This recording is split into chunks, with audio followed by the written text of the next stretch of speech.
திருப்பெரும்புதூர் அடுத்த தண்டலத்தில் உள்ள தனியார் மருத்துவக் கல்லூரி வளாகத்தில் தேங்கிய மழை நீரால் மாணவர்கள் நோயாளிகள் அவதிப்புற்று வருகின்றனர்.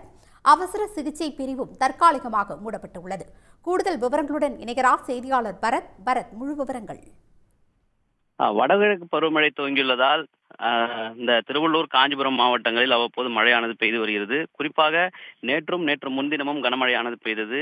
இதனால் இந்த ஸ்ரீபெரும்புதூர் பகுதியில் பெய்த மழையின் காரணமாக இந்த தண்டத்தில் செயல்படக்கூடிய தனியார் மருத்துவக் கல்வி வளாகத்தில் மழைநீரானது தேங்கியிருக்கிறது.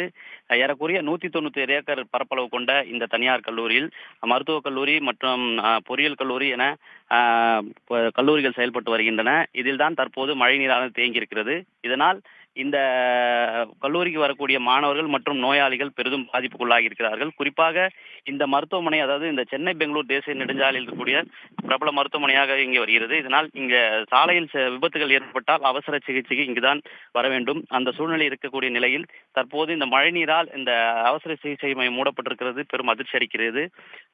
அதே போல் இந்த மழைநீரை வெளியேற்றுவது தற்போது மோட்டார் இயந்திரம் மூலம் வெளியேற்றப்பட்ட நடவடிக்கை எடுக்கப்பட்டாலும் இந்த மழைநீர் தேங்குவதற்கு அது முக்கிய காரணமாக சென்னை பெங்களூர் தேசிய நெடுஞ்சாலை விரிவாக்கம் செய்யும் போது மழைநீர் வெளியேறும் பாதைகள் மூடப்பட்டதாக கூறப்படுகிறது.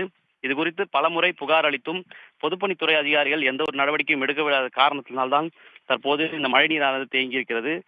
ஏறக்குறைய 3 அடி வரை இந்த தண்ணீரானது தேங்கியிருக்கிறது. குறிப்பாக இந்த கல்லூரிக்கு செல்லக்கூடிய நுழைவாயிலே இந்த தண்ணீரானது தேங்கியிருப்பதன் காரணமாக அந்த வழியாக வாகனங்கள் செல்ல முடியாத சூழ்நிலை உருவாகி இருக்கிறது.